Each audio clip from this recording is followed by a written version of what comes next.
Grinding up tripe. Here we go. So this was an interesting video that everybody really seemed to, got a grinder right here, be disgusted with. This is Bible tripe right here. This is from a cow's stomach, for those of you that don't know what this is. This is not, boop, in case you were wondering, that is undigested food from the cow's stomach. We keep it. We do rinse the stomach, but we don't remove it all out of the Bible tripe. And if you see me stretch it out like this here, it's a pretty good size piece. This is just half right here. I believe if we come over here, I have more, because a cow's stomach is really large, guys. So without me even getting all these bags, you can see more here. And then there'll be more in this bag here. And there's going to be more here. That makes one whole cow stomach. So if you can get your hands on one, you're going to want it, guys, because this is pretty special. So what are we going to do today? Well, we're going to grind. We're going to do this. And I'm going to show you how we do it. And we first start putting together a grinder. If no one's seen a grinder, they're simple. I can do this with one hand, guys. So you got your little auger here. Okay, auger only goes in one way, because see how it's got that? Shove it in there. Okay, now I use a really, there's different sizes of these discs. I'm using the biggest one. I don't want little tiny fine grinds. I do like it a little bit chunky, because it's hard to grind up. There's our, boom, that's what's going to cut it, guys. That's your little blade in there. You see it goes in before you put this guy in here. Now we put this, and it'll all line right up and sink together here. I get my hole, there it is. That's it. Now you put this on. It's interesting always doing things with one hand, trying to show you guys, but I think I can do it. Hold on.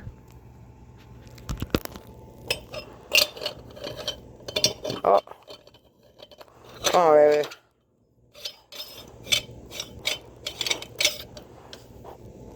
Okay, hopefully you guys didn't see the inside of my mouth, because I had to hold the phone with my mouth because I couldn't do it like that. But that is, boom, we got the grinder together. We plug the grinder in, guys. This is simple stuff. Make sure this is unscrewed or you won't be plugging anything in. Get it lined up in there. Boom, we're in. Tighten up the knob. There we are.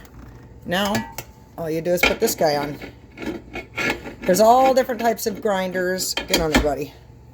All different types. This is discontinued. I have had this thing like 20 years. It's a Tazin. And I used to make, gosh, 20 years ago, cat food and dog food. And I would buy chicken thighs and legs and bones and all. We'd grind in here. And I still do it with my own chickens. Okay, so how do we cut this stuff up? Well, I cut it up with a pair of scissors, honestly, guys. And what I'm going to do is I'm going to come back here, and I'm going to set the phone down so I can show you how exactly we do this. Let's see if I zoom in a smidge. That'll work. All right, guys. So let's hope this works out for us. Okay. So what I do with the stomach, we'll come over here maybe. You can use a knife. It's really difficult. The stomach actually is pretty tough.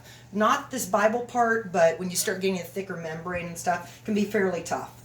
And all I'm going to do is nip at it, guys. Doesn't matter how we cut it up, okay? Even though it looks like it matters, it does not. Just start hacking at it. All these delicious little chunks that stink so bad, you're going to want all that. There it is. So if we see, here's a piece of it, all the green chunks. Let's get a couple cut. And then we'll flip on the grinder. And the grinder is very loud. So be prepared, because I'm probably not going to turn the video off. I'm going to let you guys hear how awful loud it is. And how it spits and spurts, and it's a real mess. But it's a real treat too. In fact, what we're going to do while I'm thinking about it is let's switch so we can get my pan over here. Okay, so if you're going to do any grinding, I use a lot of towels, guys. I don't know what everybody's grinding, but mine spits and spews whatever you're grinding all over this kitchen. I usually come back in and I'll find splatters everywhere. I mean, there's some splatters up there. It's mind-blowing. Again, so kitchen shears, guys, that's all this is. I don't even know if these are kitchen shears, actually. Because I can't really use the whole blade. I can only nip at it, but it seems to be working fairly good. Again, you don't have any scissors, just get a knife. You can hack through it, I do.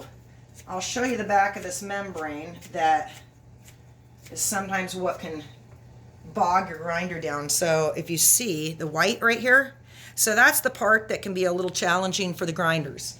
I do not have a specialty grinder, guys. I'm using, you saw, some China thing that I got many, many years ago that was meant for what I was doing it for then. Is it meant to break down a cow? Probably not. I mean, I see these really awesome ones like I saw on like meat.com. It was like a car engine. I wanted it so bad. But I saved the $1,000. I'm still using this because when you hear it go, you're going to be like, oh, that thing works all right. Okay, let me make sure you guys can see the grinder in the photo since I have redone a lot. Maybe we'll point it over there a little. My hodgepodge videoing, guys. Okay. So let's fire up the grinder and show you what it looks like when it starts spewing this stuff out. And what's cool is now you can just grind the whole stomach up, put it into containers, bags, whatever, freeze it. Get it ground. That's the important thing. Then later, you want to make dog treats, add in some oats, add in some turmeric, some sweet potato, squeeze it into cute little shaped dog treats that are like dog bone shape, or just make little balls, you know, or just feed it to them raw like that. I mean, always feed it raw, but I mean in little treat forms. So you can do so many things. Let's fire this guy up and show you guys. So get ready. She's loud. Here we go. Oh, wait, I gotta plug it in. She's not loud and she's not plugged in, boy. This thing has been beat up. I mean, buttons have been punched in and it has had its day. Oh, and I need my little pusher rod. That's not gonna work. Where is that thing? Uh-oh, I probably should have looked for that, guys. Okay, we're gonna pause real quick and come right back. I gotta get the pusher to show you how it works.